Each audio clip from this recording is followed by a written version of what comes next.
నమస్కారం. ప్రెగ్నెన్సీ టైంలో ఎవరైనా సెలబ్రిటీస్ నేను ఈ క్రీమ్ రాసుకుంటున్నాను, నేను ఆ క్రీమ్ రాసుకుంటున్నాను, ఇది చూడండి చాలా బావుంది, ఇది బావుంటుంది అంటే దయచేసి అది ఎవరు వాడకండి.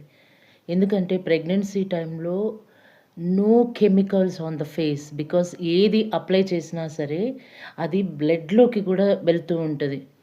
ఇది చాలామంది డెర్మటాలజిస్ట్ కూడా చెప్పారు, డాక్టర్స్ కూడా చెప్పారు. No chemicals on your face. వాళ్ళంతా ఎందుకు చెప్తారంటే వాళ్ళకి ఆ బ్రాండ్ నుంచి మనీ అన్నా వస్తది. లేదంటే ఆ బ్రాండ్ వాళ్ళు వాళ్ళకి రెగ్యులర్‌గా ఫ్రీగా ఇస్తారు. సో, మీరు దయచేసి మోసపోకండి. కెమికల్స్‌ని అస్సలు యూజ్ చేయొద్దు. ఆఫ్టర్ డెలివరీ కూడా మీరు బేబీకి ఫీడింగ్ ఇచ్చే వరకు ఎన్ని మంత్స్ అయితే మీరు ఫీడింగ్ ఇస్తున్నారో అన్ని మంత్స్ వరకు కూడా no chemicals on your body. అంతా న్యాచురల్‌గా ఏముందో వాటినే వాడండి.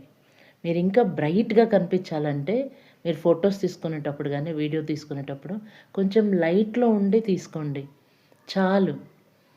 ఓకే. వాళ్ళకి ఆ స్కిన్‌కి పడుతుందో లేదో ఏమి చూడరు. జస్ట్ బిజినెస్ అంతే. సో, దయచేసి ఏ ప్రెగ్నెంట్ వుమన్ కూడా ఆహ్, కెమికల్స్‌ని ఎప్పుడు కూడా యూజ్ చేయకండి.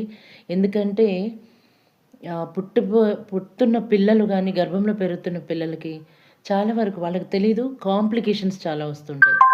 సో, అందుకనే డాక్టర్స్ గూడా ఒక్కొక్కసారి పిల్లలకి ఏదైనా కాంప్లికేషన్ వచ్చిందనుకోండి, అన్‌ఎక్స్‌ప్లెయిన్డ్ అని చెప్తారు. అంటే అసలు ఎందుకొచ్చిందో తెలీదు అని అంటారు. ఇవన్నీ చెక్ చేసుకోవాలి. నేను ప్రెగ్నెన్సీ టైంలో ఏం తిన్నాను? ఎక్కడెక్కడికి వెళ్ళాను? ఎలాంటి మనస్తత్వం ఉన్న పర్సన్స్‌ని కలిసాను? ఏ కెమికల్స్‌ని నా బాడీ మీద పెట్టాను? ఇవన్నీ గూడా గమనించుకోండి. This is really very, very, very, very important. దయచేసి వినండి. ఇన్‌ఫ్లుయెన్సర్స్ అందరూ గూడా బిజినెస్ కోసమే చెప్తారు. వాళ్ళు వేసుకునే బట్టలు కూడా వాళ్ళయి కాదు. అది మీ అందరికీ తెలుసు. నేను ఏ ఇన్‌ఫ్లుయెన్సర్‌ని తక్కువ చేసి మాట్లాడడానికి కాదు.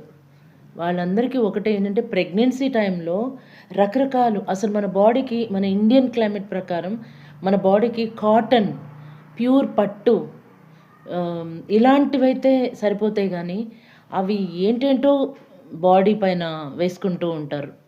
Those are really not at all correct. ఒకవేళ వాళ్ళని చూసి మీరు గూడా అలా చేస్తే, మీ ప్రెగ్నెన్సీలో ఒకవేళ కాంప్లికేషన్ వస్తే వాళ్ళు మీకు డబ్బులివ్వరు కదా! కనీసం ఫోను చేస్తే మాట్లాడని కూడా మాట్లాడరు. గుర్తుపెట్టుకోండి. ఇది చాలా చాలా ఇంపార్టెంట్. దయచేసి అలాంటి వీడియోలకి మోసపోకండి. Okay. All celebrities are my friends.